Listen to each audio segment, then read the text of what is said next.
Welcome, everyone, and thank you for your understanding of a couple technical difficulties. My name is Brooks Roach. I am a diabetes education specialist with Diabetes Canada.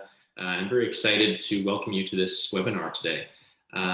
Today, we're going to be talking about the relationship between COVID-19 and diabetes with a specific lens toward vaccinations. As many of you know, this is an ongoing priority for folks across Canada, no matter what jurisdiction you may be living in. We're joined today by Dr. Susy Hota, Infectious Diseases Specialist and Epidemiologist at Toronto's University Health Network and Associate Professor at the University of Toronto, and Dr. Akshay Jain, Endocrinologist at Fraser River Endocrinology in Surrey, BC, and the first Canadian physician to be triple board certified by the American boards in endocrinology, internal medicine, and obesity medicine. So these two wonderful guests will be answering questions that many of you living with diabetes might have. So I'd like to issue a warm welcome to both of you and thank you very much for being here. Now, because of the change in format, we will not be having a Q&A. However, our experts have convened beforehand to share some questions that they've been receiving very, very frequently as healthcare professionals. So they're going to enlighten and inform us in this format. And as always, if you have any questions after the fact, please do feel free to reach out to Diabetes Canada through email at info@diabetes.ca or 1-800-BANTING, and we'll be happy to answer any further questions and potentially answer them in future content like this one. So with that, I'd like to turn the floor over to our guest, Dr. Susy Hota, to start with a little fireside chat between our guests. Thank you so much, Brooks, and I will get us started. And so I'm going to start off just because we've heard so much about things like age and certain health conditions being important risk factors dictating outcomes in those who actually get COVID-19 infection. So I'm going to start off, Dr. Jain, with a question to you. What about diabetes? What is a risk to those who are living with diabetes if they get COVID-19 infection? Great. Thanks so much for the fantastic question. So we do know that people living with diabetes have roughly the same chance as acquiring the infection as someone without diabetes. So acquiring the infection or getting exposed to the infection is very similar for those with or without diabetes. However, when someone living with diabetes gets infected with COVID-19, that's when things can be quite different compared to those without diabetes. What tends to happen is diabetes is a condition in which blood sugars could be quite variable. They can go up and down, and that can cause inflammation in the body as well. And diabetes makes the individual more susceptible to having multi-organ damage. Organs like the heart, the lungs, the kidneys can all get affected with diabetes. By that same yardstick, COVID-19 is an acute infection that sets off a lot of inflammation in the body. And this inflammation will also increase the risk of damage to these organs. We've seen in studies that when people with diabetes get infected with COVID-19, the outcomes could potentially be worse. So for those who have poorly controlled diabetes, the risk of hospitalization is much more, so about 3 to 4 times higher compared to those without diabetes. The severity of the infection can be worse, which in turn increases the risk of death from COVID-19 as well in those with diabetes versus those without diabetes. And in many cases, individuals with diabetes are about 30% more likely to require ICU admission or ventilation, especially if the sugars are not well controlled. Thank you for that. So is there a difference in complication rates then between those who have type 1 versus type 2 diabetes? Yeah, so that's again a really good question. In some of the studies that have been done across different countries in the world, we know both type 1 and type 2 diabetes have a higher risk of these infections and the complications of the infection, But comparing between type 1 and type 2, it has been seen that the risk of complications is slightly more in individuals with type 1 diabetes versus those with type 2 diabetes. So I'm going to hand it over to you to ask the next questions. Yeah, so I think, we're talking about the higher likelihood of complications with diabetes, and which of course brings us to the question about vaccination. Do you think, Dr. Hota, that people with diabetes should take the vaccine? And we know that, a lot of these immune compromised patients, there's thoughts about whether or not they should get vaccine. Does type 1 diabetes come under that same umbrella of diseases? Mhm. So in terms of the first question, should people with diabetes get vaccinated? Absolutely. For all the reasons that you really clearly outlined. The risks of complications if you have diabetes being greater, the risks of the more severe outcomes, ICU admissions, death even. These are things that can be modified quite effectively by the vaccines that we have. At the moment, we've got 4 approved vaccines by Health Canada, at least approved. Within Canada, one of them, the Johnson & Johnson's, not yet available, but soon will come available to Canadians. The others, we've had months of experience rolling it out, actually across the world. And so not only do we have good clinical trials data, but we have real life experience. And in those early clinical trials that led to the approval of the vaccines by Health Canada, there were exclusions, and this is very common with any clinical trial that's done to get a vaccine approved. They exclude people with higher risk conditions just for safety reasons as you're starting to get the early stages of information.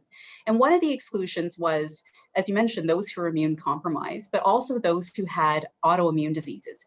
And when they talked about autoimmune diseases, they were really referring to things like lupus and rheumatoid arthritis that's severe and that requires a lot of treatment. Type 1 diabetes does not really fall into that category. And in fact, the common prevailing thinking right now is the benefits of getting immunized, if you have even type 1 diabetes, far outweighs any of the risks that could be associated with these vaccines. And I won't even say that there are necessarily risks in those with autoimmune disorders or immune compromises, just purely that we don't have a lot of information on how well the vaccines work in those groups.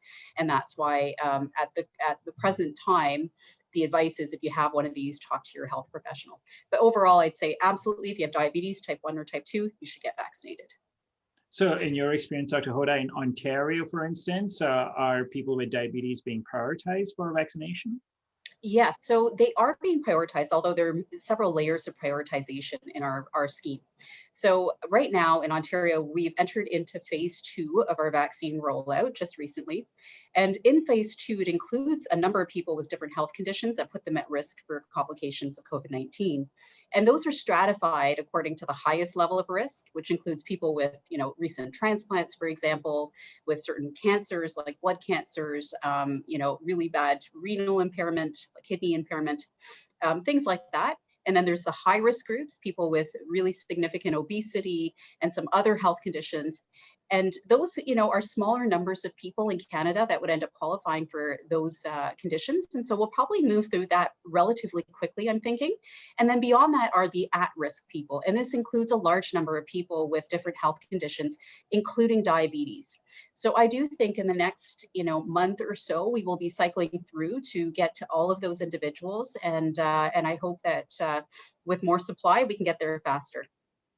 And that's a really good point. Also, just to mention to the audience, in BC, where I reside, individuals with diabetes, say, who are on insulin are being prioritized because we've seen in studies that people requiring more medications for diabetes or those who are on insulin, they need to be prioritized because of the risk of complications.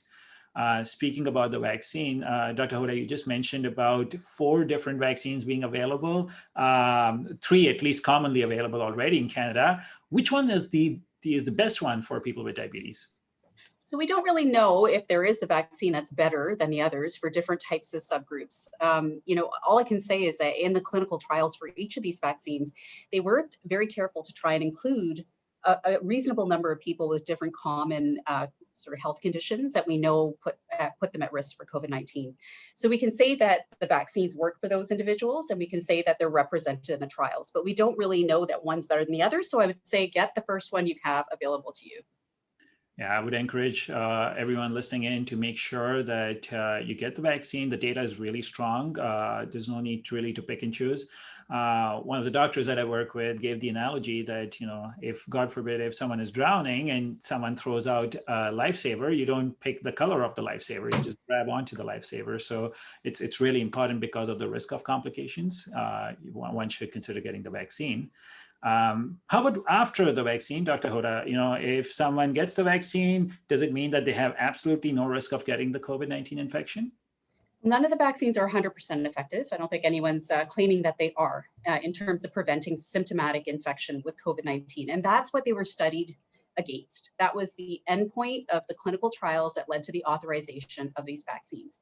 Did you get symptoms and then you tested positive for COVID-19? None of the trials were designed to answer the question, could you still get COVID-19 but be asymptomatic, have no symptoms? And we know that happens in 30% of people who have COVID-19. So that question's being answered over time. We are getting some data to suggest that yes, it does reduce the risk of asymptomatic infection as well, but it may not eliminate it completely. So first point to make, even with the best of our vaccines that we have out there, none of them are 100%. Some approach 95% in terms of the efficacy in clinical trials, but there's still that 5% that could get infected and be symptomatic. And also, they may reduce the asymptomatic infections, but there's also a possibility that that could happen. The third consideration is we do have some different variants of COVID-19, the virus that causes COVID-19, that are circulating worldwide. And some of them are a bit concerning.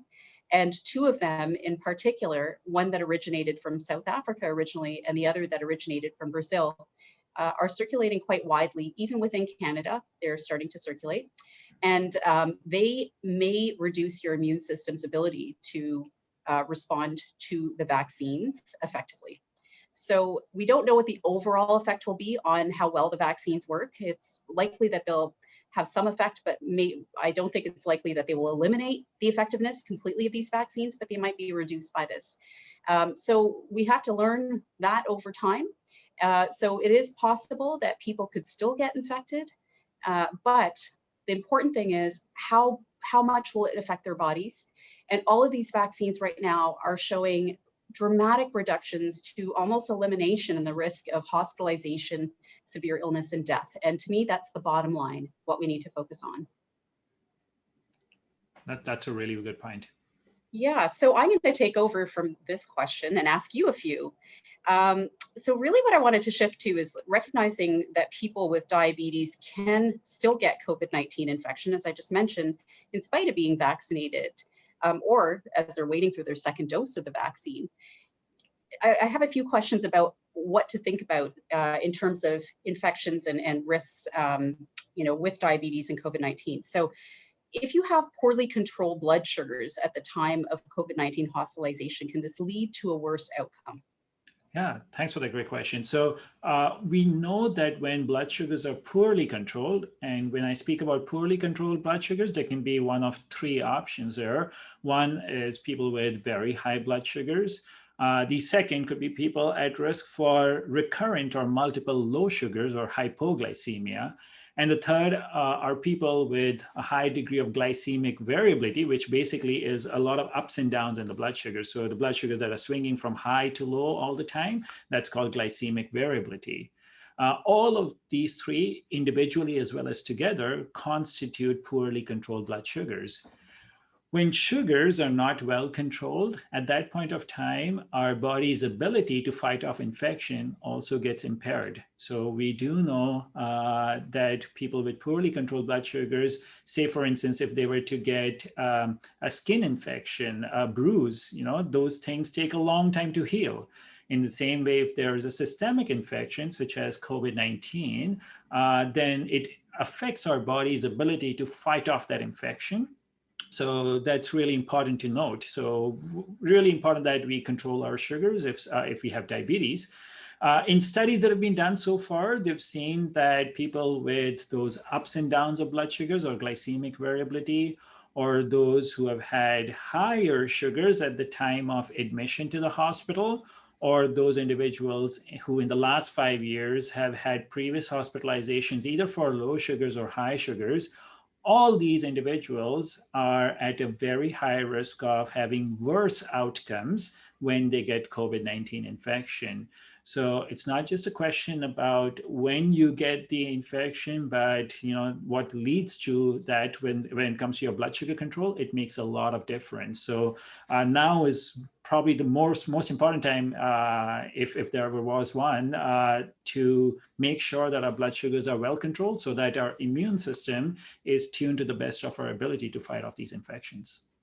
And can your blood sugars actually get worse during a COVID-19 infection if you have diabetes? Absolutely. So when the COVID-19 infection occurs, it leads to that significant amount of inflammation that I was speaking about. And that inflammation in turn can trigger off a high blood sugar response. So we've seen that during the time of the infection, people's blood sugars can go up quite a bit, significantly so, which leads to poorer outcomes. Some of the medications that we treat that we're using to treat COVID-19 infection with, such as steroids, can often cause the blood sugars to spike up, which in turn can, affect the outcomes even more so. So even when one gets infected with COVID-19, the chances are that the sugars could swing quite a bit or go quite high, and you may require escalation of your medications at the time of the infection, whether it's serious or not. Even if you're at home and with the infection, you may require some escalation of your treatment. So make sure you talk to your doctor to see if the medications need to be adjusted when you're infected. So you mentioned that some of the treatments for COVID-19 can actually cause swinging of your blood sugars, but can you get diabetes from getting COVID-19? Yeah, so that's been a very closely studied question across the world, especially during the course of the pandemic in the last 1 year. We're trying to see if COVID-19 can trigger new diabetes. To take a step back, when we look at type 1 diabetes, we know that many times a viral infection can set off type 1 diabetes. We've seen that over the past hundreds of years where infection is what can set off type 1 diabetes. And certainly in some cases, we've seen that people who previously did not have any history of diabetes, after the COVID-19 infection, they developed type 1 diabetes. At the same time, the treatment options that I was talking about, the steroids, can often lead to very high sugars, thereby precipitating diabetes. However, there's no conclusive evidence at this point of time that suggests that COVID-19 is associated with the causation of diabetes. The risks do go up, but there's no conclusive evidence that says that COVID-19 can cause diabetes, but there's a lot of research that is being done even as we speak, and we'll know a little bit more in detail as time moves on. But that brings me to my question for you, Dr. Hota. When we talk about the vaccines that you've just differentiated all the different ones. One thing that comes to my mind is all the studies previously were showing that the time duration between the vaccine, between the two shots, was different versus what we are now seeing here in Canada, where the interval could be as much as 4 months. How does this affect the outcomes, and what are the implications for people with diabetes? Yeah, it's such a good question. And, I think to answer it, you kind of have to think about a bunch of different dimensions. First of all, the dosing intervals that were decided for the different vaccines, Pfizer initially being 21 days, Moderna 28 days between doses, AstraZeneca anywhere from 4 to 12 weeks. That was decided based on science, but also remembering that there is huge pressures to get the clinical trials completed quickly. So they didn't want to choose larger or longer dosing intervals, or it would take a lot longer to get the results of this trial. And here we have this burning platform to try and get vaccines, ready and out. So we do have to remember that there is a little bit of, design behind that was not related necessarily to science, but about, us trying to get results on clinical trials quickly. That said, that's what the clinical trials used. So the data that we have on how well these vaccines work and the safety, et cetera, is all based on those intervals. Here we fast forward to real life, rolling out vaccine at a time when we're experiencing large waves of transmission, and many parts of the country really, really are in dire need of getting vaccine out to as many people as possible, at least first doses. And we have a limited supply of vaccine, so we have to make difficult decisions. The decision to extend the dosing intervals based on many different things, but also some of our prior knowledge of other vaccines that, have multiple doses required. And with some of them, it can be years even between the doses. Think about MMR. I mean, they all work slightly differently, but we do have that sort of duration, and it doesn't necessarily have any negative impact on the outcome. In fact, sometimes extending the duration between those doses actually improves the outcome. And we saw a little bit of that with AstraZeneca, where they found that people seemed to do better if you waited 12 weeks rather than gave the second dose at 4 weeks. So there are a lot of different factors to balance in on that decision making. But I will say that when 4 months was chosen as what we're using, it's not that that was based on any clear scientific data in the real world or from trials involving these particular vaccines. So there's a big question mark as to what it would do. And when that question mark includes two different questions, actually. One is, given that we're rolling out vaccination in many parts of the country where there's lots and lots of COVID transmitting, it becomes very relevant. What is the level of protection that somebody gets after a single dose of these vaccines? Because they might have to wait, a long time for their next dose.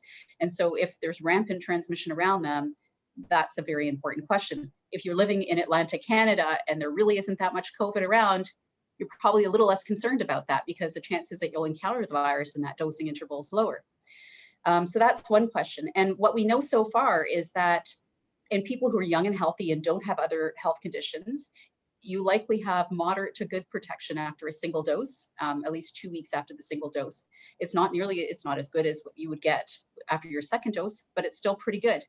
However, we're starting to get some data that in some other subgroups, like people who are older, especially over the age of 80, those who are very immune compromised, like if you've had a transplant or if you have cancers, especially blood cancers, you may not have nearly as good a response after a single dose.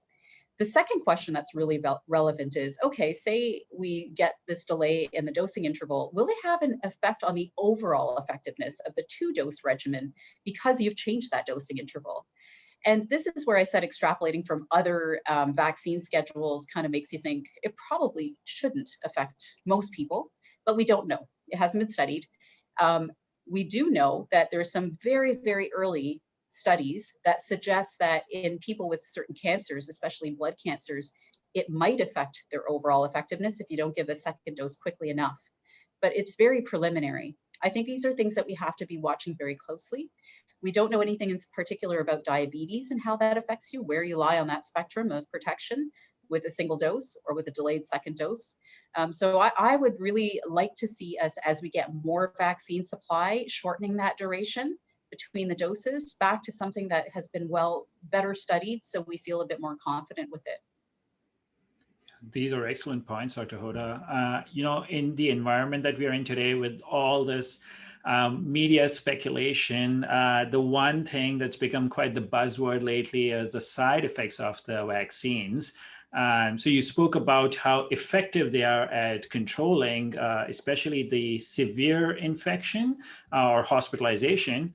But what advice would you give to people about what the rates of those side effects are, and what are the side effects that we need to watch out for? Yeah, so there's side effects, and then what we consider adverse effects. And the side effects are very common, and these are things like headache, feeling very tired, chills, muscle aches, even a little bit of stomach issues and diarrhea in some people, or flu-like symptoms. You feel like you're coming down with a flu. And that happens more frequently after the second dose than the first dose of the vaccines. And usually starts about the next day after you've had the vaccine and can last for several days after that, 2 to 3 days after that. And then people generally get better and you don't really experience any further side effects. You can get things like fever with that, and that can make people confused about whether they're coming down with an illness or if it's related to the vaccine, and that's a bit of a clinical judgment. And the other thing that's very common is injection site reaction. So if it's the spot that they gave you the vaccine, you might get some redness, swelling, pain, tenderness, that kind of thing, even a bit of a rash. And again, that usually does not last for very long and it resolves. Those things are not very concerning at all. And like I said, very frequent. The things that are less frequent, but are a little bit more, that cause a little bit more reason to sort of think about the vaccine. There are a few things. First of all, people can sometimes get swelling of lymph nodes in the arm where they got the injection. Again, that is not something to be concerned about. It's again, your local immune system really showing itself, but it can sometimes, trigger a bunch of investigations and things like that. So that's something to be aware of. There have been some reports in the clinical trials of the subjects getting something called Bell's palsy, which is, you get paralysis of part of the face. When that was explored further, it was determined that actually it didn't happen any more frequently than it does in the general population. So that actually is not a vaccine-related side effect, but it is something to be aware of because we're rolling out vaccines in millions of people. So we're likely to hear about some of these things getting reported. And then the important one that is a very, very rare adverse event that's gotten a lot of media attention is related to the AstraZeneca vaccine. And this is a particular type of blood clot that's induced by, it's an immune related reaction that also is related to a low platelet count. And this is thought to happen anywhere from 1 in 100,000 to 1 in a million people who receive this AstraZeneca vaccine, anywhere from 4 to 20 days after you get the vaccine. And it tends to be in younger people who are mostly women, although there were a few men who were involved as well. And this is the reason why NACI, the National Advisory Committee for Immunizations in Canada, decided while this is being investigated, we are not going to advise you give this vaccine to those under the age of 55. It's a precaution. And that might get revised over time. For those over the age of 55, the benefit is outweighed by any risk of this very rare side effect. So we'll hear more about this. And, I think that people need to understand it's important for us to get this information really quickly. And if you want full transparency, as we do, and to be well informed, we will hear things. We will hear signals as people are reporting and really being cautious and monitoring. And we shouldn't react with panic when we hear these things. We just need to get the full story before making it, before we know what to do with that information. That's really helpful to know. So to summarize what Dr. Hota and I just spoke about, we discussed that people living with diabetes have a higher risk of worse outcomes or more severe COVID-19 infection if they were to get infected, especially if their blood sugars are not well controlled. People with diabetes, it's very safe for them to take the vaccine. The type of vaccine doesn't matter. The adverse events are quite rare, and it is strongly recommended that you consider getting the vaccine and just making sure that you continue to follow all the precautions, including after you've gotten vaccinated. So all of those things are really important. Any other points, Dr. Hota, that you wanted to mention? I think you really covered all the important things. Vaccine is going to be a really important tool for us to get through this pandemic and to protect those who are most vulnerable to the harms of COVID-19. And that includes people with diabetes, and it includes a large number of people. We should all be getting it. And so, I hope that this session has given you some more information and some more confidence in what's out there. And certainly we don't have all the answers at this point. We don't pretend to have all the answers, but there is a ton of information out there for those who are seeking it. And I think, information is also a powerful tool as these decisions are being made. So we're on the cusp of, an improvement here. Hopefully we'll see that together we can overcome this tide. And thanks so much for your time and attention, and take care, everyone, and stay safe. Thank you, everyone. Dr. Hota and Dr. Jane, thank you both so much. It's greatly appreciated to hear some insights from you both. And just a quick question before we do take off, and that's recognizing a few things that you're both in a really fascinating position where you have access to both, all this data and this global scale information that you're referencing, as well as interacting with individuals that are navigating this system. And I think, a question that I hear and that we in the diabetes community hear very often is, this problem or this challenge of information overwhelm, where folks struggle to advocate for themselves or figure out what's best practice for them in their own situation, in their province, in their territory, et cetera. And, you know, even mentioning, Dr. Hota, the fact that right now NACI has made specific recommendations around the AstraZeneca vaccine. That may change. You know, today's April 7th. It may be, if someone's watching this video in the future, that may be different. So do you have any advice, I suppose, for individuals that are struggling with that information overwhelm and are just looking for a sense of confidence in looking for information, looking for a next step? Yeah. It's very difficult because, you know, everything about this pandemic is new. And whenever you're dealing with something new, you end up having to sort through what's an association and what's a true signal. And, you know, this has come up as a theme, I think, in many of the questions that we've answered today. You know, can diabetes be caused by COVID-19? There is an association between these different things. You know, what does that end up panning out as? Only time and further, you know, studying and monitoring is going to tell us. For people trying to sift through all that in this era of us being so overtly transparent about every single tiny development in this story, it becomes really difficult. I think that there are probably things we can all do in terms of limiting the amount of doom scrolling and, you know, surveying what's coming up in every news you know, article of the moment, and really choosing some reliable sources of information. And groups that you know are going to be taking a, you know, an unbiased view and trying to look at the big picture to get that information.